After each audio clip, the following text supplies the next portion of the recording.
Hey guys welcome back. ये वाले video में हम लोग एनबीएफसी के पूरे स्पेस के बारे में बात करेंगे।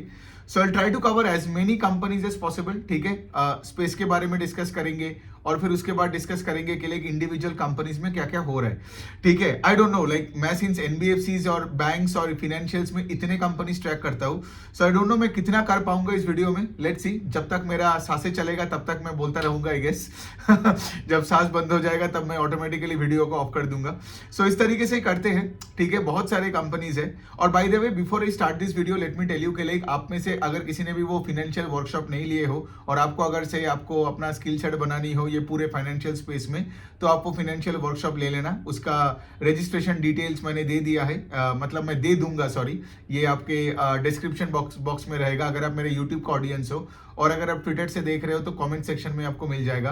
बेसिकली वो वर्कशॉप लेने का एक ही चीज है कि आप ये खुद से सारे काम कर सकते हो। जो मैं जिस तरीके से मैं बात करता हूँ, जिस तरीके से मैं सोचता हूँ, राइट, इस तरीके से कोई भी फाइनेंशियल्स को आप एनालिसिस कर सकते हो। आपका कोई बैकग्राउंड की जरूरत नहीं है। ठीक है, और अपना खुद के कन्विक्शन से आप आपके पोर्टफोलियो में फाइनेंशियल्स को ऐड कर सकते हो, निकाल सकते हो, so on and so fourth. ठीक है, तो चलिए अभी हम बात करते हैं पूरे एनबीएफसी स्पेस के बारे में। तो देखिए, बिफोर आई टॉक अबाउट कोई one particular company, let me tell you, ये स्पेस, ये जो एनबीएफसी स्पेस है, ये बहुत ही मतलब डाइवर्सिफाइड स्पेस है ना। कोई माइक्रो फाइनेंस बेस्ड एनबीएफसी है, कोई कमर्शियल व्हीकल या कोई ऑटो लेंडिंग बेस्ड एनबीएफसी है, कोई जैसे फॉर एग्जांपल ये बजाज फाइनेंस टाइप का जो कि यूनिवर्सल एनबीएफसीज है।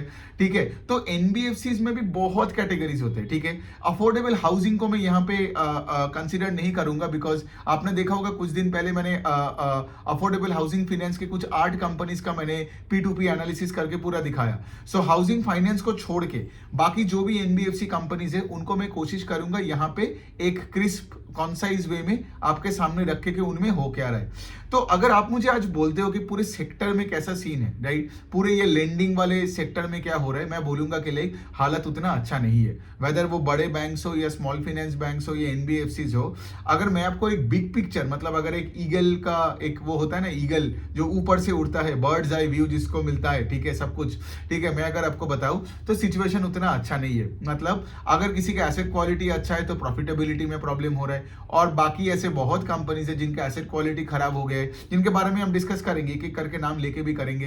एसेट क्वालिटी जब खराब हो जाता है तो क्या होता है, उनका लोन बुक का ग्रोथ रेट घट जाती है, फिर आप देखोगे इतना क्रेडिट कॉस्ट बढ़ जाती है, इतना डेलिंक्वेंसीज बढ़ जाती है कि लाइक उनका एकदम मतलब प्रॉफिट से लॉस में चले जाते हैं। बहुत ऐसे एनबीएफसीज है जो पहले प्रॉफिट में हुआ करता था लेकिन अभी लॉस में आ गए। ठीक है, फिर कोई कुछ एनबीएफसीज है जो रेगुलेटरी अफेयर्स के वजह से और भी प्रॉब्लम्स में आ गया, जैसे आईआईएफएल फाइनेंस हो गया। तो हम इन सब के बारे में डिस्कस करेंगे एक एक करके, लेकिन इन सब में कुछ अच्छे एनबीएफसीज भी है। ठीक है, तो हम उनके बारे में भी डिस्कशन करेंगे। तो पहला चीज देखिए, पहला चीज एक और मैं सब डिविजन बोलना चाहता हूं आपको कि अगर कोई भी फाइनेंशियल, कोई भी लेंडिंग साइड में कोई भी फाइनेंशियल हो, ठीक है, उसके बुक में कुछ भी माइक्रो फाइनेंस रिलेटेड हो तो वो फाइनेंशियल स्ट्रगल किया है। ठीक है, अगर आप बैंक्स के एंगल से देखोगे तो IDFC first bank, RBL bank struggle किया because of micro finance, even IndusInd bank struggle किया बिकॉज ऑफ माइक्रो फाइनेंस। ठीक है, because IDFC first, RBL bank और इंडसइंड बैंक का उनका जो टोटल लोन बुक का जो पोर्टफोलियो है उसमें से एक substantial part, significant part micro finance में था। I think IDFC first bank का 6% है, इंडसइंड बैंक का अराउंड 12-13% के आसपास है, और आरबीएल बैंक का वही कुछ 10% के आसपास होगा। वो नंबर आप एक बार देख लेना। द पॉइंट इज के मैं क्या बोलने की कोशिश कर रहा हूं कि आप बैंक हो या आप एनबीएफसी एमएफआई स्पेस्ड हो, जहां भी आपका माइक्रो फाइनेंस है तो वो पूरा फाइनेंशियल्स को प्रॉब्लम्स हुआ है in terms of asset quality. End of course asset quality में प्रॉब्लम होता है तो आरओई नीचे की तरफ आते हैं, प्रॉफिटेबिलिटी ईपीएस में ग्रोथ नहीं आती है, तो स्टॉक कैसे पैसे बनाएगा, है ना। तो जैसे ये बड़े क्या हो गया, अब अगर हम छोटे छोटे बिजनेसेस पे आए, मतलब चलिए इन पहले ये बिजनेसेस को पहले खत्म करते हैं। पहले जैसे अब हम आते हैं एनबीएफसीज में, एनबीएफसी के कैटेगरी में आपका ये जितना भी माइक्रो फाइनेंस रिलेटेड जो एनबीएफसीज है, ठीक है। अच्छा, क्रेडिट एक्सिस ग्रामीण, इनका पिछले साल का आरओई कितना था, जीएनपीए था 0.7%, अभी जीएनपीए बन गया 2.5%, तो इनका एसेट क्वालिटी खराब हो गया। क्रेडिट एक्सिस ग्रामीण का मैनेजमेंट का जो गाइडेंस था, जो पहले साल बोलता था कि 25% से हम ग्रो करेंगे, अभी आके बता रहे हैं कि हम 8-10% से ग्रो करेंगे, राइट, बिकॉज माइक्रो फाइनेंस का बुक में प्रॉब्लम आ गया, राइट। और क्रेडिट एक्सिस ग्रामीण है ही पूरा ही ऑलमोस्ट उनका 90-95% of the book micro finance based है ना। तो वहां पे सोचिए, जब कोई कोई गाइडेंस घटा रहा है, मतलब वो बोल ही रहा है कि आगे जाके और भी प्रॉब्लम हो सकता है। और ऑफ कोर्स क्रेडिट एक्सिस ग्रामीण का अगर मैं आपको बताऊं, उनका आरओई का नंबर पहले 25% हुआ करता था, अभी 10% हो गया। और मैं आपको बता सकता हूं, जैसे अरमान फाइनेंशियल्स का मैं बात बताऊं, वो भी पूरी ऑलमोस्ट एक माइक्रो फाइनेंस बेस्ड कंपनी है। अरमान का एक एमएसएमई और टू व्हीलर का सेगमेंट है, but micro finance is probably like 80% of the book. मैं अरमान का आपको बताऊं, अरमान का यहाँ पे प्रॉफिट आफ्टर टैक्स फेल 64%। ठीक है, अरमान का आरओई जो एक टाइम पे 30% हुआ करता था, अभी 10% में आ गया। और उसके साथ साथ अब ये क्यों होता है बताओ, इनकम स्टेटमेंट में आपका पैट का कॉम्प्रेशन क्यों आती है, जब आपका क्रेडिट कॉस्ट और इंपेयरमेंट बढ़ता है, और ये तभी होता है जब एसेट क्वालिटी खराब होती है। तो अरमान का अगर मैं नंबर बता दूं, तो उनका माइक्रो फाइनेंस बुक और उनका दूसरा साइड में जो टू व्हीलर का बुक है वो भी अच्छा नहीं कर रहा है। ये दोनों बुक में उनका जो जीएनपी है वो 4.5% के ऊपर चला गया है, जबकि ये दोनों book specially the micro finance book का GNP was less than 2% in the last year. ठीक है, तो आपको तो समझ में ही आ रहा है। और अरमान का मैनेजमेंट ने एक और चीज बताया कि क्या हो रहा है ना, देखिए आज जब कोई भी कंपनी का प्रॉब्लम चलती है, राइट, तो जब कोई प्रॉब्लम होता है तो एग्जिस्टिंग घर को साफ करना पड़ता है rather than giving out more loans. इसीलिए आप देखोगे क्रेडिट एक्सिस ग्रामीण का लोन बुक ग्रो किया किस रेट से, एक सेकंड में आपको बताता हूं, सिर्फ 11% से। अरमान का लोन बुक ग्रो किया कि सिर्फ 7% से। तो जो लोग आके मुझे बोलता है ना मैं ग्रोथ का बात क्यों करता हूं, जिनका प्रॉब्लम आता है ना वो ऑटोमेटिकली उनका ग्रोथ चली जाती है ना। तो इसीलिए आप अगर ग्रोथ को ट्रैक करोगे तो सब कुछ समझ में आ जाएगा। और यहाँ पे अगर प्रॉब्लम का बात करना है तो मतलब क्या आपको, तो फिर सारे फाइनेंशियल्स का अभी प्रॉब्लम कहां पे हो रहा है कि मतलब एग्जिस्टिंग जहां पे लेंड किया है वहां पे आपका एनपीएस बढ़ रहा है, वहां पे कलेक्शंस का प्रॉब्लम हो रहा है। तो इनको तो कलेक्शंस के लिए लोगों को हायर करना पड़ती है, करेक्ट। लेकिन यहाँ पे एक और प्रॉब्लम चालू हो गया जो अरमान का मैनेजमेंट ने बताया कि यहाँ पे there is high attrition among the lowest level of employees in a company. और लोएस्ट लेवल ऑफ एम्प्लॉइज को तो बाहर भेज सकते हो ना, जाके यहाँ से पैसा उठा के ला, वहां से पैसा उठा के ला एंड ऑल दैट। लेकिन अगर लोएस्ट लेवल ऑफ एम्प्लॉय में ही इतना एट्रिशन है, मतलब सोचो। और कस्टमर के साथ अगर एम्प्लॉइज बार बार बात करेंगे तभी तो कस्टमर वापस वो पुराने हैबिट में आएंगे और पैसा देंगे, है ना। लेकिन अगर बार बार वही एम्प्लॉय बदल के नया बंदा आ रहा है आपके घर में पैसा मांगने, तो और भी रिश्ता खराब होते जा रहे हैं। एक और चीज है कि लाइक ये जो माइक्रो फाइनेंस का प्रॉब्लम, इतना बड़ा प्रॉब्लम क्यों आया है, देखिए एक तो प्रॉब्लम है ही कि लाइक जो मैक्रो इकोनॉमिक सिचुएशन था, मतलब हमारा जो हीट वेव हुआ, फिर उसके बाद ये एराटिक मॉनसून, ठीक है, मॉनसून बहुत गंदा हुआ, ये सब तो चीजें था ही। लेकिन मेन प्रॉब्लम यही है, और जो अभी से नहीं 1-1.5 साल पहले से ही अरमान जैसे कंपनीज बोले जा रहा था कि यहाँ पे क्या हो रहा था, अनसिक्योर्ड माइक्रो फाइनेंस, देखो माइक्रो फाइनेंस लोन्स तो लो टिकट साइज अनसिक्योर्ड लेंडिंग होता है ना। लेकिन क्या हो रहा था, ऐसे बहुत सारे एनबीएफसी जो एमएफआई बुक को बढ़ाने के चक्कर में ऐसे एक कस्टमर को 4-4, 5-5 लोन्स दे दिया। मतलब सोचो अगर आप एक गांव वाला हो, आपको 5 लोन्स दे के रखा है, अनसिक्योर्ड एमएफआई लोन्स मिला है फ्रॉम 5 माइक्रो फाइनेंस कंपनीज। तो कस्टमर बन गया था over leveraged, and when is over leveraged और लेट्स से उसका बिजनेस पे थोड़ा सा आंच भी आता है तो वो डिफॉल्ट करता है। तो यही प्रॉब्लम हुआ है पूरा माइक्रो फाइनेंस स्पेस का। मेन प्रॉब्लम है कि ओवर लेवरेज हो गया, ठीक है, माइक्रो फाइनेंस के कस्टमर्स। ऑफ कोर्स उसके साथ साथ तो बाकी ये सारे प्रॉब्लम्स आया और पूरे चीज को कंपाउंड कर दिया, एंड अभी तो ऐसा लग रहा है कि पूरा एटम बॉम्ब पूरा ब्लास्ट हो गया।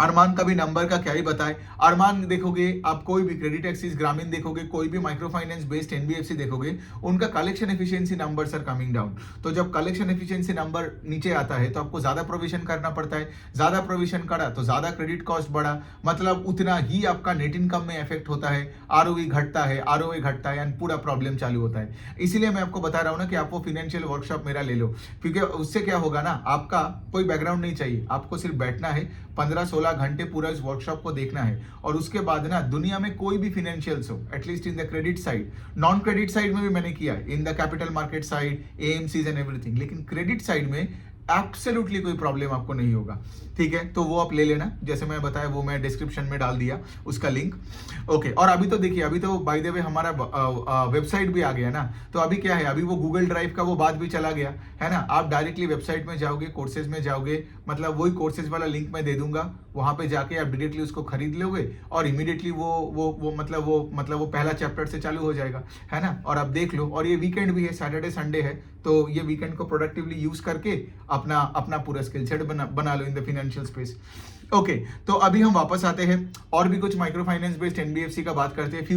फ्यूजन माइक्रो फाइनेंस जो पिछले क्वार्टर में लॉस में था, इस बार तो और ज्यादा लॉस में चला गया। फ्यूजन का भी ग्रॉस एनपीए का नंबर ऑलमोस्ट 10% हो गया, जबकि लास्ट ईयर इट वाज 2.5%। अब क्या ही बोले, मतलब खत्म हो गया सब कुछ, मतलब ऐसा लग रहा है। और इनका इस क्वार्टर का लॉसेस फ्यूजन माइक्रो फाइनेंस का कुछ 300 करोड़ के ऊपर है, जबकि पिछले क्वार्टर में 30 करोड़ का लॉस था। सो 30 करोड़ के लॉस से 300 करोड़ का लॉस, और जीएनपी अभी 10% हो गया है। स्टॉक तो पता नहीं, एक टाइम पे 600-700 रुपए में था, अभी तो आई गेस 150 के आसपास घूम रहे हैं। सो आप देख सकते हो राइट कि अगर आप बिजनेसेस को ट्रैक नहीं करते और आप बैठे रहते हो, so you can stand a chance to lose a lot of money as well. ठीक है, तो यही सब आपको फ्यूजन, अरमान भी आपको वही बताता है, क्रेडिट एक्सिस ग्रामीण भी आपको वही बता रहे है ना। तो इसीलिए बिजनेस को ट्रैक करनी है, इसीलिए मैं आपको बताते हो कि अगर आप एक्टिव इन्वेस्टर नहीं हो ना, तो कब स्टॉक से निकलनी है वो आपको नहीं पता चलेगा। ठीक है, फिर मैं और कुछ कंपनीज का बात बताऊं। स्पंदना स्फूर्ति का अगर मैं बात बताऊं, सेम स्टोरी। पिछले साल 1.5% जीएनपी है, अभी 4.8% का जीएनपी है, और स्पंदना स्फूर्ति भी लॉसेस रिपोर्ट किया। इनका स्पंदना स्फूर्ति का अभी आई थिंक 200 करोड़ का लॉस है, पिछले साल 100 करोड़ के ऊपर इनका प्रॉफिट था। सो क्या ही बताओ, मतलब एकदम खत्म टाइप सी हो गया टाइप ऐसा लग रहा है। और ऑफ कोर्स जब ऐसा सिचुएशन होता है तो सारे माइक्रो फाइनेंस कंपनी का, जैसे मैंने बताया, लोन बुक का पेस ऑफ ग्रोथ घट जाता है, डिसबर्सल का रेट घट जाती है। तो सबने डिसबर्सल, जैसे अरमान, सीए, ग्रामीण, इनका भी disbursal rate I think is down 40% YOY in Q2। तो वही वाला प्रॉब्लम है। ठीक है, और मतलब यहाँ पे there is no light at the end of the tunnel. और अरमान का मैनेजमेंट ने एक और चीज बताया जो मुझे आपको पहले बोलना चाहिए था, कि उन्होंने पहले जो प्रॉब्लम एस्टिमेट किया था, एक्चुअल में अभी ये प्रॉब्लम उससे कतई ज्यादा है। समझ में आ रहा है? तो जो लोग ये सोच रहे हो एज एन इन्वेस्टर कि हम बैठे रहेंगे, बॉटम फिशिंग करते रहेंगे, you can get stuck in this stocks for a long period of time. मेरा आपसे एक ही कहना है कि लेकिन इनको ट्रैक करो। ठीक है, जब आपको दिखेगा कि लाइक हाँ ठीक है कुछ ग्रीन शूट्स आ रहा है, तब घुस जाओ ना अगले दिन। इतना क्या ईगो है कि लाइक आपको सिर्फ नीचे ही खरीदते रहना है, और नीचे खरीदने से लोग बहुत ज्यादा पैसे गवाए हैं देन लेट्स से ऊपर स्टॉक खरीदने से। ये प्रैक्टिकल लेवल है जो से फॉर एग्जांपल आज वो बुकिश नॉलेज लेके जो लोग आते हैं उनको समझ नहीं आता है। सो ये हो गया आपका स्पंदना स्फूर्ति। अब हम सैटिन क्रेडिट केयर का बात करें। सैटिन बेसिकली बाकियों से थोड़ा बहुत बेटर है। सैटिन का एक्चुअली तो हाउसिंग फाइनेंस और एमएसएमई का सब डिविजन, मतलब सब्सिडियरी है, लेकिन अभी भी सैटिन मेजर वाइज में एक माइक्रो फाइनेंस कंपनी है। सैटिन का बेसिकली मैं बोल सकता हूं कि satin is probably one of the best performing MFI companies. क्यों? बिकॉज उनका एयूएम अभी भी ग्रो किया 18% से। इनका एसेट क्वालिटी खराब हुआ, मतलब इनका जीएनपीए नंबर 3.5% है, लास्ट ईयर इट वाज 2.4%। तो इनका एसेट क्वालिटी उतना भी खराब नहीं हुआ जितना लेट से फ्यूजन का खराब हुआ, जितना लेट से फॉर एग्जांपल आपका अरमान का आप देख रहे हो या आप स्पंदना स्फूर्ति का देख रहे हो। सो ये हो गया बात। सैटिन का भी वही है, सिंस माइक्रो फाइनेंस है तो आरओई का नंबर अभी घट के 7% है वर्सेस 23% था लास्ट ईयर। तो क्या ही बोले आप। लेकिन यहाँ पे ना एक चीज मैं आपको बताना चाहता हूँ। ठीक है, ये आई रिमेंबर जब मैंने इक्विटस और उज्जीवन पे ये वीडियो बनाया था तो मैंने वहां पे बताया था ऐसे कितने सारे फाइनेंशियल्स हो सकता है जो लेट से फॉर एग्जांपल एग्रेसिवली प्रोवाइड कर दिया Q2 में ही, और बहुत ऐसे फाइनेंशियल्स होगा जो लेट से अभी Q2 में एग्रेसिवली प्रोवाइड नहीं किया, Q3 Q4 में शायद और भी मिला के करेगा।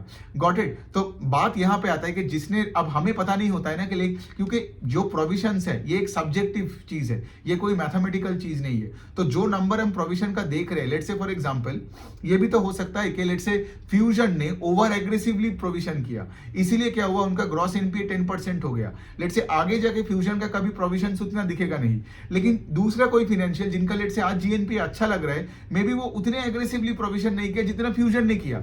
समझ में आ रहा है? और प्रोविजन का भी ये नहीं होता है कि बैड लोन के बाद प्रोवाइड करो, प्रोविजन आपको हमेशा गेस्टिमेट करना पड़ता है। It's like expected credit loss, एक टर्म है।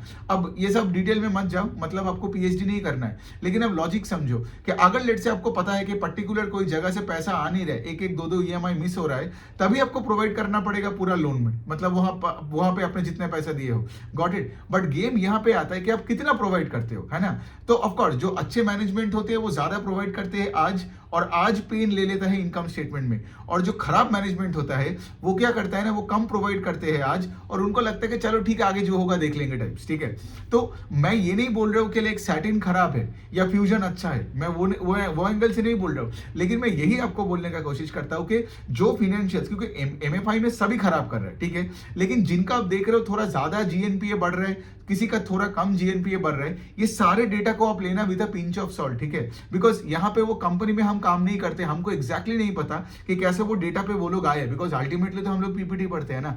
तो क्रिटिकली थोड़ा सोचना सीखो, क्योंकि क्रिटिकली नहीं सोचोगे ना, डायरेक्टली नंबर पे फोकस करोगे तो आगे जाके प्रॉब्लम हो सकती है। तो सैटिन का ये हो गया। अब देखिए, अब चलो, मतलब यहाँ पे हमने कुछ कंपनीज का बात किया अभी, ये जो 4-5 कंपनी किया जो एनबीएफसी एमएफआई का है, ठीक है। अब हम थोड़ा बात करते हैं ऐसे कुछ कंपनीज का जो लेट से for example MSME based lender है, जिनका उतना एमएफआई में उतना फोकस नहीं है, और ऑफ कोर्स कुछ कंपनी है जिनका एक मिक्स है। तो चलिए कुछ ऐसे बात करते हैं।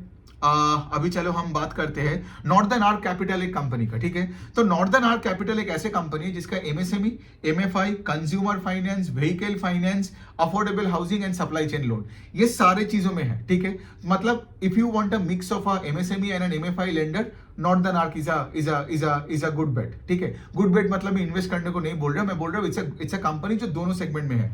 अब बात यहाँ पे आता है कि नॉर्दर्न आर्क का भी 20% के ऊपर उनका लोन बुक एमएफआई में है, 40% के ऊपर उनका लोन बुक है एमएसएमई में। और यहां पे क्या हुआ है, of course just like any other company, उनका एमएसएमई वाला डिवीजन की वजह से नॉर्दर्न आर्क का रिजल्ट उतना अच्छा नहीं आया, बट उनका बाकी डिविजन अच्छा किया, जैसे ये कंज्यूमर फाइनेंस, एमएसएमई, फिर आपका अफोर्डेबल हाउसिंग, ये सब अच्छा किया। तो बेसिकली कंपनी का क्या है मैं आपको बताता हूं। कंपनी का, हाँ, तो इनका जो एमएफआई का जो बुक है, माइक्रो फाइनेंस का जो बुक है, दैट फेल 11% YOY। बट इनका जो एमएसएमई का जो बुक है, ठीक है, एमएसएमई मतलब क्या है, छोटे छोटे बिजनेसमैन को लोन देना, ठीक है। जो एमएसएमई का बुक है that grew 29%, consumer finance grew 40%, ठीक है। तो affordable housing I think grew around 25-30%। तो इसका क्या मतलब कि यहाँ पे भी आपको नॉर्दर्न आर्क कैपिटल यही बता रहा है कि हमारा माइक्रो फाइनेंस के वजह से ही जब प्रॉब्लम हुआ है, और ऑफ कोर्स इसके वजह से अब देखोगे इनका क्रेडिट कॉस्ट बढ़ गया। Credit cost northern arc capital का पिछले साल के Q2 में था 0.5% और इस बार है 2.5%। क्रेडिट कॉस्ट का फॉर्मूला क्या है, provisions by total loan book. तो इसका क्या मतलब, जितना ज्यादा आप प्रोवाइड करोगे उतना आपका क्रेडिट कॉस्ट बढ़ेगा, है ना। और क्रेडिट कॉस्ट मतलब क्या, आगे का एंटिसिपेटरी और लॉसेस और बढ़ सकती है, वो भी आपको दिखाता है ना। जो मैंने कुछ मिनटों पहले ही बताया कि प्रोविजंस हम कैलकुलेट करते हैं on the bad loans that can happen instead of that already happened in the past, है ना। एंड ऑफ कोर्स इनका आरओई का नंबर भी घट के कुछ 12% के आसपास हो गया। लेकिन having said that northern arc capital का रिजल्ट उतना खराब नहीं है जितना लेट से फॉर एग्जांपल ये आपका ये स्पंदना, अरमान और आपका ये फ्यूजन की तरह है, ठीक है। तो इस तरीके से भी आप देख सकते हो, ठीक है। तो ये हो गया बात। और of course northern arc capital का टोटल जो लोन बुक है वो फिर भी 20-22% से ग्रो कर रहा है। सो अच्छी बात है। और मैनेजमेंट का यही कहना है कि अभी वो एमएफआई बुक में कम फोकस करेंगे और एमएसएमई बुक में ज्यादा फोकस करेंगे, ठीक है।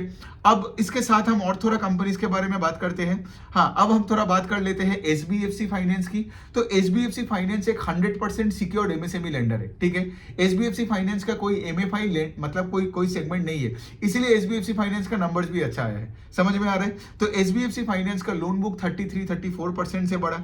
इनका क्रेडिट कॉस्ट इज ओनली 0.9%, जबकि लास्ट ईयर इट वाज 0.8%। इनका मैनेजमेंट का जो गाइडेंस था is to grow the loan book by 5-7% every quarter, ठीक है। तो इस कॉन कॉल में जब मैंने अटेंड किया तो एसबीएफसी का मैनेजमेंट ने गाइडेंस नहीं घटाया, unlike most other management, right, जिन्होंने गाइडेंस को घटा दिया माइक्रो फाइनेंस के प्रॉब्लम के लिए, इसके लिए, उसके लिए। लेकिन since SBFC secured MSME lender है, मतलब जो लोग अपने लेट से फॉर एग्जांपल दुकानें चला लेते हैं, टायर के दुकानें हैं, फिर से फॉर एग्जांपल कोई अगर कैटल ट्रेडर्स हो, मतलब जिनका एक धंधा हो, ठीक है, उनको कैपिटल देते। लेकिन वो बंदा या बंदी जो बिजनेस कर रहा है उसका जो घर है वो कोलैटरल रहता है एसबीएफसी के साथ, ठीक है। सो बेसिकली क्या है, एसबीएफसी में कोई प्रॉब्लम नहीं है। इनका एसेट क्वालिटी थोड़ा सा खराब हुआ है, मतलब पिछले साल इट वाज 2.3% जीएनपीए, अभी 2.6% है जीएनपीए। कलेक्शन एफिशिएंसी 98-99% के रेंज में है, तो कोई प्रॉब्लम है नहीं, ठीक है। और इनका आरओई का नंबर कीप्स गोइंग अप। मतलब सोचो ये पूरे बाजार में जब इतने सारे आरओई का क्रैश डाउन हो रहा है, लेकिन यहाँ पे we have a name called SBFC finance जिनका आरओई का number keeps going up. Last year I think 10.4% था, अभी इस क्वार्टर के बाद 12.6% है। सो यही वाला पॉइंट है। ऑफ कोर्स मैनेजमेंट ने भी कॉन कॉल में वही बताया कि हमने कोई लोन्स को राइट ऑफ नहीं किया, but there is a slow down in rural economy, वो तो चल ही रहा था इतने दिनों से, inflationary pressure and all that, ठीक है। लेकिन जो सबसे अच्छी बात लगा मुझे एसबीएफसी में, जो बाकी कंपनीज में नहीं लगा, कि लाइक मैनेजमेंट ने गाइडेंस को बरकरार रखा, ठीक है। तो ये हो गया आपका एसबीएफसी फाइनेंस। अब हम बात करते हैं थोड़ा दो और कंपनीज का जिनका भी एमएसएमई में फोकस ज्यादा है, एक है आपका मैस फाइनेंशियल्स और दूसरा है आपका 5 स्टार। तो देखो दोनों अच्छी कंपनी है, ठीक है। जैसे मैस फाइनेंशियल्स का 20% से लोन बुक का ग्रोथ है, ठीक है, सब कुछ सही है। उनका पैट का ग्रोथ इज 25%। मैस फाइनेंशियल्स कहाँ पे है? मैस फाइनेंशियल्स है मेनली, अगेन मैस फाइनेंशियल्स का कोई माइक्रो फाइनेंस का डिवीजन नहीं है, तो मैस फाइनेंशियल्स का I think 70% of the loan book है उनका एमएसएमई लेंडिंग, बाकी उनका है आपका commercial vehicle lending, two wheeler lending, और फिर आई थिंक अभी तो उन्होंने salaried personal loan commercial vehicle lending में भी चले गए, ठीक है। लेकिन हैविंग सेड दैट उनका जो ओवरऑल जो पोर्टफोलियो है उसमें कोई गड़बड़ नहीं है। उनका GNPA number is only 1.5% versus last year same quarter में 1.4% था। कलेक्शंस में कोई प्रॉब्लम नहीं है और आरओई है 15%। तो देखिए आज यहाँ पे जितने भी मैंने कंपनीज बोला, सडनली आपको लग रहा है कि एसबीएफसी और मैस फाइनेंशियल अच्छा है, तो इस तरीके से आप इस वीडियो को देखो, ठीक है, कि ये companies are better than the rest, ठीक है। अब हम बात करते हैं 5 स्टार बिजनेस फाइनेंस की। 5 स्टार बिजनेस फाइनेंस क्या है? वो एकदम लेट से lowest strata of the economy के लोगों को, मतलब जो सिंगल शॉप ओनर्स होते हैं उनको एमएसएमई लोन्स देते हैं, ठीक है। अब 5 स्टार का एक चीज मैं बोल सकता हूं जो मुझे अच्छा नहीं लगा कि मैनेजमेंट ने कॉन कॉल में अपना गाइडेंस को घटा दिया। 5 स्टार का बेसिकली इस बार का नंबर्स तो अच्छा है, मतलब लोन बुक का ग्रोथ इस 32-34% से ग्रो किया, ठीक है। और ये लोग सिर्फ एमएसएमई लेंडर्स है, ठीक है, मतलब एमएसएमई लेंडर्स मतलब सिक्योर्ड एमएसएमई लेंडर्स है। लेकिन किन किन को लोन्स देते हैं? वही लोन्स देते हैं एकदम छोटे छोटे दुकानदारों को, स्कूल चलाने वाले को, गारमेंट ट्रेडर्स को, so on and so fourth. लेकिन मैनेजमेंट ने 5 स्टार का मैनेजमेंट ने कॉन कॉल में गाइडेंस को घटाया, which probably is something that I did not like. Because सोचिए ना, मैं ये नहीं बोल रहा हूँ कि आगे जाके इनकी एसेट क्वालिटी खराब होगा, मैनेजमेंट ने वो बोला भी नहीं कि हमको हमारा एसेट क्वालिटी खराब होगा एंड ऑल दैट, कभी नहीं बोला।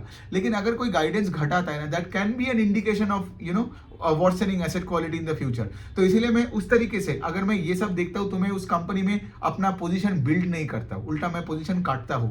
Got it? बिकॉज फाइनेंशियल्स में कोई चीज में ना अगर आपको थोड़ा भी 19-20 लगता है ना, पहले अपना पोजीशन काटो, वरना क्या आपका पैसा आधा हो जाएगा, फिर आपको प्रॉब्लम दिखेगा। सो एनी बीच पे ये रेड फ्लैग्स जानना इंपॉर्टेंट होता है, इसलिए मैं ऐसे वीडियोस बना के आपको बताता हूँ कि मैनेजमेंट ने। और 5 स्टार बिजनेस फाइनेंस के मॉडल के बारे में तो आपको आई गेस मैंने तो पहले भी कितने सारे वीडियोस बनाए। वो एमएसएमई लेंडर है, साउथ इंडिया बेस्ड है, टायर 3 टायर 6 सिटीज में लेंड करते हैं, सिंगल शॉप ओनर्स को लेंड करते हैं, ठीक है। कंपनी अच्छी है, लेकिन वही वाला पॉइंट है, सिक्योर्ड एमएसएमई लेंडर है, जस्ट लाइक एसबीएफसी की तरह।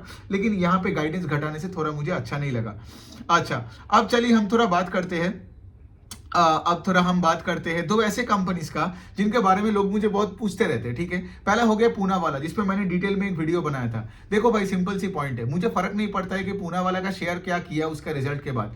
अगर पूनावाला का लॉजिकली सोचो नया मैनेजमेंट आता है और नया मैनेजमेंट आने के बाद इमीडिएटली इतना सारा बैड लोन्स दिख जाता है, ठीक है, और फिर क्या होता है, वो स्टॉक गिरता है, फिर ये प्रोमोटर्स खरीदने लगता है। तो लोगों को ये लगता है, लोग मुझे आके ये बोल रहे हैं कि पूनावाला लॉस दिखाए तो क्या हुआ, प्रोमोटर खरीद रहे। अरे प्रोमोटर खरीदे या प्रधानमंत्री खरीदे, मैं अपना ओपिनियन छोड़ के दूसरे का ओपिनियन पे क्यों खरीदूं? जो लोग दूसरों का सुन के खरीदते बेचते हैं, मतलब उनका कोई ना पर्सनालिटी है, ना उनका कोई रिसर्च स्किल्स है, ना उनका कोई एनालिटिकल ब्रेन है। मेरा कहना है कि देखो, एक कंपनी जो इतना ग्रॉस एनपीए का नंबर बोलता था 0.5%, 0.6%, ठीक है, मतलब बोलता था पूरे एनबीएफसी कैटेगरी में हमारा बेस्ट एसेट क्वालिटी है, एंड सडनली एक क्वार्टर में इतना ज्यादा प्रोविजन करता है। आई थिंक उनका प्रोविजंस वेंट अप 30x, ठीक है, और उसके बाद क्या हुआ, उन सालों ने लॉस दिखाया।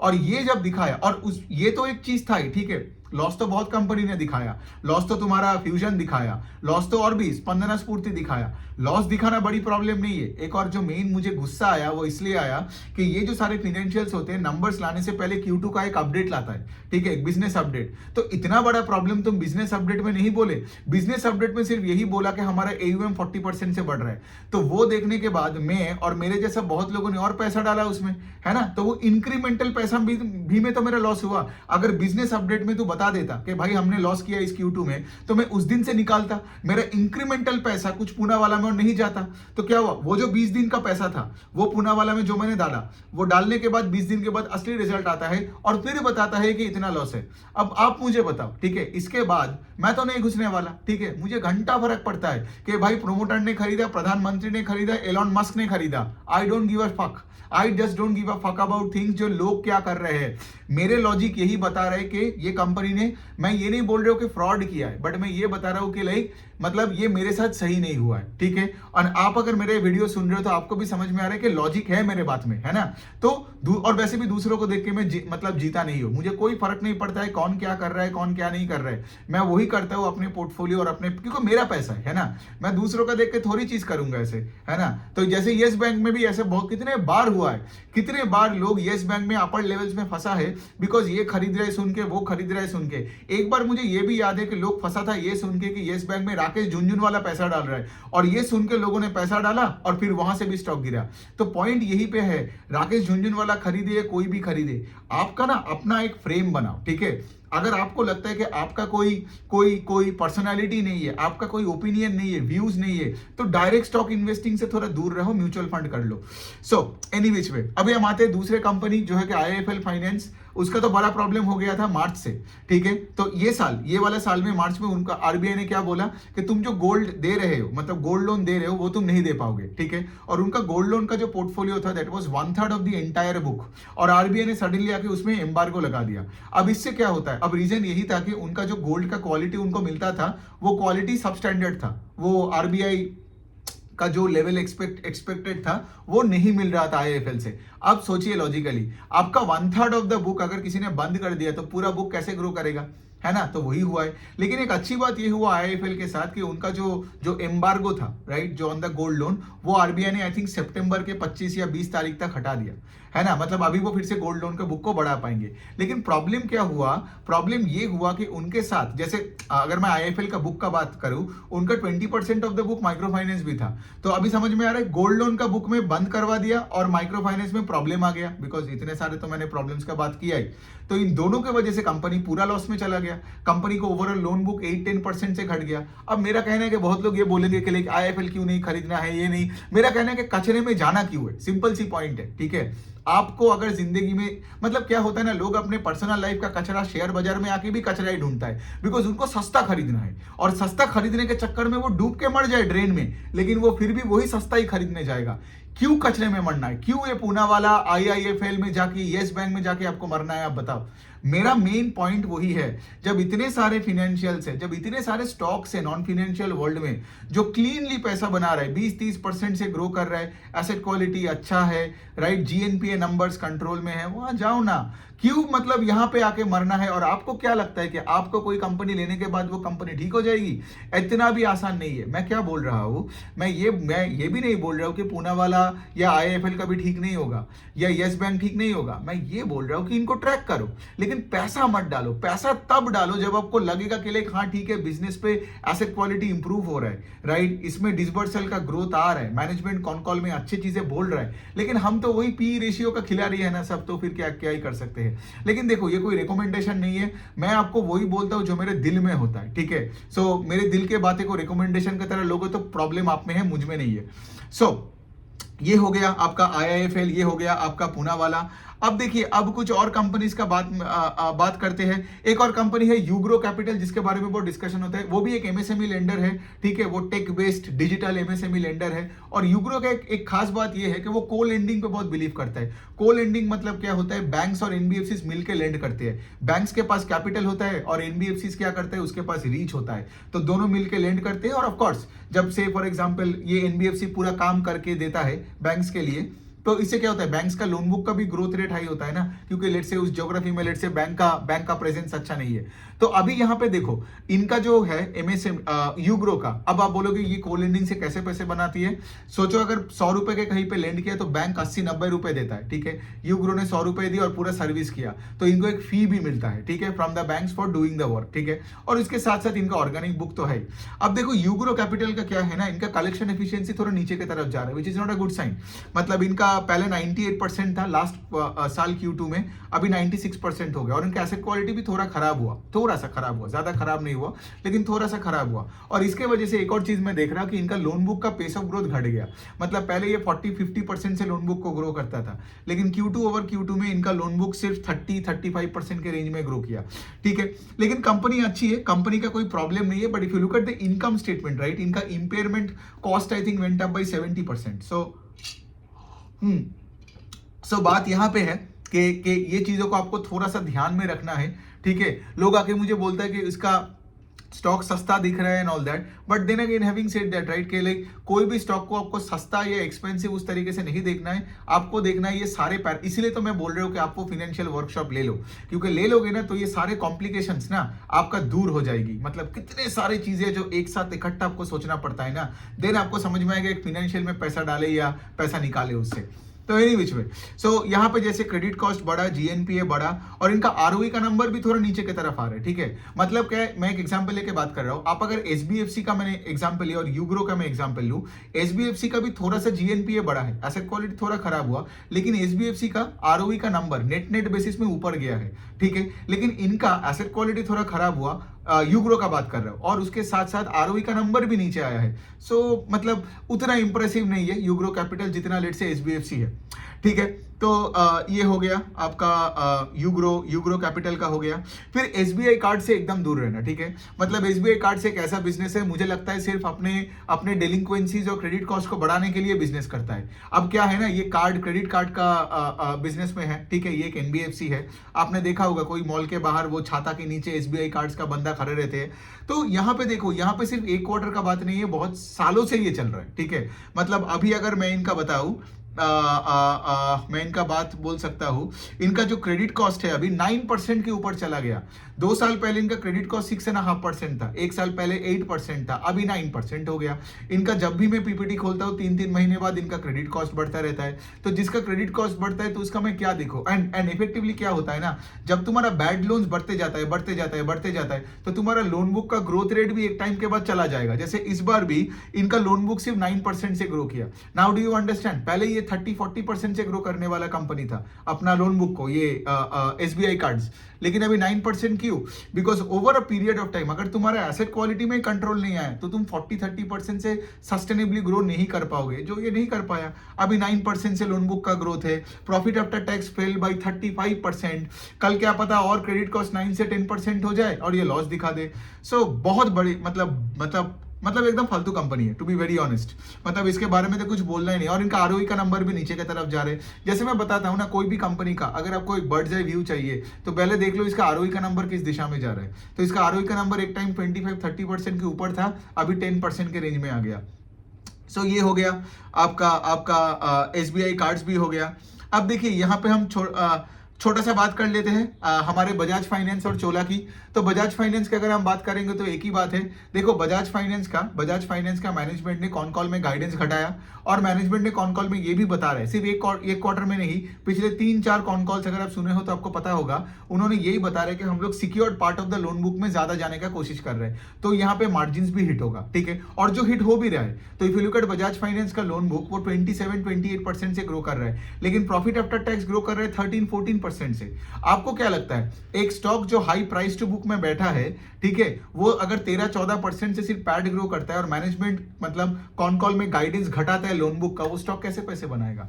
लेकिन क्या होता है ना, लोगों को ये सब चीजें तो आता नहीं है, इसीलिए वो स्क्रीनर में जाते हैं और बोलते रहते हैं, ऐसे चार्ट निकाल के बोलते हैं कि बजाज फाइनेंस पिछले डेकेड में सबसे लोएस्ट प्राइस टू बुक में आज है। और पता है प्रॉब्लम क्या होता है, लोगों को लगता है कि ये अपॉर्चुनिटी है और घुस जाता है बजाज फाइनेंस में। तो यही वाला प्रॉब्लम है। ऐसे पता नहीं ये लोग जो इन्फ्लुएंसर्स है, मतलब इनका दिमाग नहीं चलता है, ठीक है, ये लोग पढ़ते लिखते तो है लेकिन दिमाग चलता नहीं है, वरना आप इस तरीके का ट्वीट कभी नहीं करोगे ना।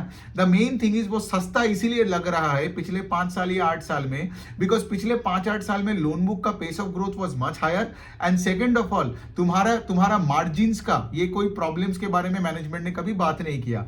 लेकिन यहाँ पे वही है, ट्विटर में मैं जब ऐसी चीजें पढ़ता हूं तो मुझे एक्चुअली हंसी आती है। मुझे लगता है कि बट क्या होता है ना, जब इनका फॉलोअर बेस भी हाई होता है तो मुझे थोड़ा डर लगता है इनका ऑडियंस पे, बिकॉज इनका ऑडियंस को क्या लगता होगा कि लाइक हाँ भाई वो जो चार्ट दिखाया, द इमीडिएट थिंग इज के लाइक अच्छा पूरे जिंदगी में बजाज फाइनेंस लेट से 4.5 टाइम्स बुक में ट्रेड नहीं किया। जैसे एचडीएफसी बैंक अभी 7% से एचडीएफसी बैंक ग्रो कर रहा है, 7% से, ठीक है।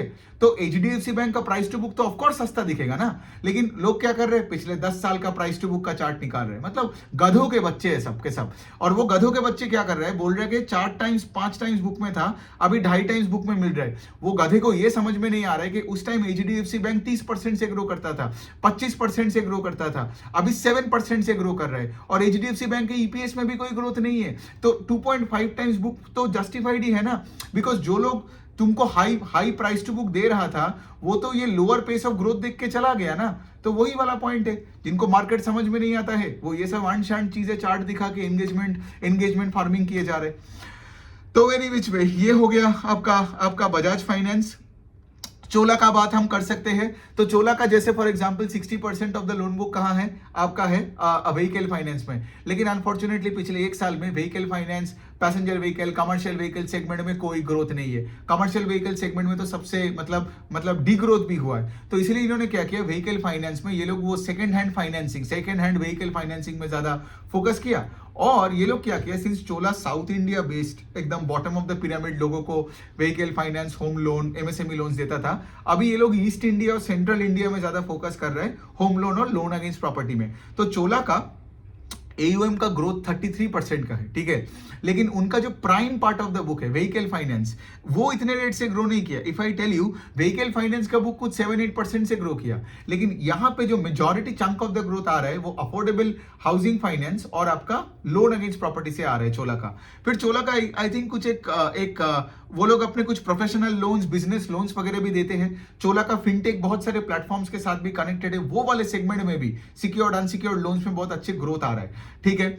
चोला का कोई प्रॉब्लम तो है नहीं, but again having said that, वही है, इनका एसेट क्वालिटी भी सेट है। बजाज फाइनेंस का अच्छी बात यह है कि एसेट क्वालिटी में उतना प्रॉब्लम नहीं है। चोला का भी एसेट क्वालिटी में कोई प्रॉब्लम नहीं है। क्रेडिट कॉस्ट देखो, मैं अगर नेट इंटरेस्ट मार्जिन देखूं, सब कुछ ठीक है। लेकिन बात वही पे आता है, ठीक है, बात यहां पे आता है कि लाइक आज चोला और बजाज जैसे कंपनीज, जैसे बजाज फाइनेंस की एक और प्रॉब्लम क्या है, how would you know the problem of Bajaj finance. Bajaj finance का 2 साल पहले का ROE देख लो, 25% था। अभी ROE कितना है, 19%, बिकॉज लोन बुक का पेस घट रहा है और ये पे मार्जिन कॉन्ट्रैक्शन हो रहा है। Got it. इसी वजह से तो आप देख रहे हो कि बजाज फाइनेंस का अगर मैं प्रॉफिट आफ्टर टैक्स बता दूं, so that is only 13%। So how can you buy something at 6 times, 7 times price to book and that company is growing PAT and EPS at 13%? कोई मतलब सेंस ही नहीं बनता है। तो ये हो गया बात। चलिए एक दो कंपनी और देखते हैं। मनीबॉक्स करके एक कंपनी है जो स्मॉल बिजनेस लोन देते हैं, माइक्रो एंटरप्राइज लोन्स देते हैं। बहुत बुरा नंबर्स आए हैं। मतलब Moneyboxx one of my favourite companies था, अभी मैं बोल सकता हूँ, बिकॉज इन अ वे के लिए Moneyboxx used to grow at 100%। MSMEs में आपने देखा होगा ये SBFC, 5 स्टार, ये सब अच्छे प्लेयर्स है। मनीबॉक्स भी बहुत अच्छा एक प्लेयर था और मनीबॉक्स का और छोटा बेस था, तो इसलिए मनीबॉक्स यूज्ड टू ग्रो एट 100%। लेकिन इस बार का तो मनीबॉक्स का रिजल्ट बहुत ही खराब हो गया। उनका पोर्टफोलियो एट रिस्क, मतलब 30+ DPD जो बकेट्स है, that went up to 5.5% versus 1.6%। मतलब इनका DPD, days past due, buckets are going up. इनका ग्रॉस NPA का नंबर आई थिंक ऑलमोस्ट 3% हो गया वर्सेस 1% YOY, है ना। और मतलब इनका लोन बुक का पेस ऑफ ग्रोथ भी घट गया। अभी इट्स स्टिल ग्रोइंग एट 69%, लेकिन पहले 100% हुआ करता था। So not a good sign. Although this company is growing at a very fast pace. इनका अभी भी पैट ग्रू 48%। मतलब they are a high risk high reward game, right. मतलब हम ज्यादा गवाएंगे लेकिन उससे ज्यादा बनाएंगे, ठीक है। इसीलिए तो पैट अभी भी 48% से ग्रो किया। But then again having said that, I don't want to be in a company जहां पे से फॉर एग्जांपल एसेट क्वालिटी इतने मतलब जल्दी इतना खराब हो रहा है ना। और सिंस ये micro enterprises in rural India में दे रहा है, ठीक है, मतलब ये MSME लेंडर है एकदम रूरल इंडिया में, तो इसीलिए क्या हो रहा है ना, इनका प्रॉब्लम्स थोड़ा सा ज्यादा है then let's say semi urban focused जो NBFCs है, राइट, सॉरी मतलब MSMEs है, राइट। तो ये हो गया बात। चलिए, I think I am running out of breath now, और नहीं हो रहा है, तो 37 मिनट्स का हो गया। तो आप एक ही बात बोल सकता हूँ, फिर से बता रहा हूँ, लास्ट बार बोल रहा हूँ, मेरा वो वर्कशॉप ले लेना, वो डिस्क्रिप्शन लिंक में दे दिया है। फिर क्या होता है ना, आपका ये जो सवाल जो आप मुझे DMs करते हो, कमेंट करते हो, सर ये क्या है वो क्या है, ये सवाल मैं गारंटी के साथ बोलता हूँ कि आपका खुद ही से खुद आप मिटा दोगे। मतलब आपको किसी को पूछना नहीं पड़ेगा, आपका स्किल सेट बिल्ड हो जाएगा, सिर्फ वो वर्कशॉप ले लो। एनी विच वे, चलिए, आई होप आपको ये वीडियो अच्छा लगा। बहुत सारे कंपनीज, मैं तो साला भूल ही गया कि कौन सा कंपनीज किया, ठीक है, एक एक करके अभी वो नाम लिखना पड़ेगा as I post the video on X and on YouTube. चलिए, आई होप आपको मजा आता है। मुझे तो वीडियोस बनाने में बहुत मजा आता है। It also keeps me alive and active as well, कि जो मैं पढ़ता हूँ उसको ढंग से पढ़ना पड़ता है, बिकॉज मुझे पता है कि अगर मैं थोड़ा सा भी यहाँ गलती करता हूँ तो आप लोग यूं करके पकड़ते हो मुझे, ठीक है। सो यही है। चलिए, बहुत अच्छा लगता है ये सब कुछ काम करके। एनी बीच में, तो आपका कोई अगर कमेंट्स हो या कोई आपका कोई क्वेश्चंस हो तो आप कमेंट सेक्शन में लिखो। Thank you.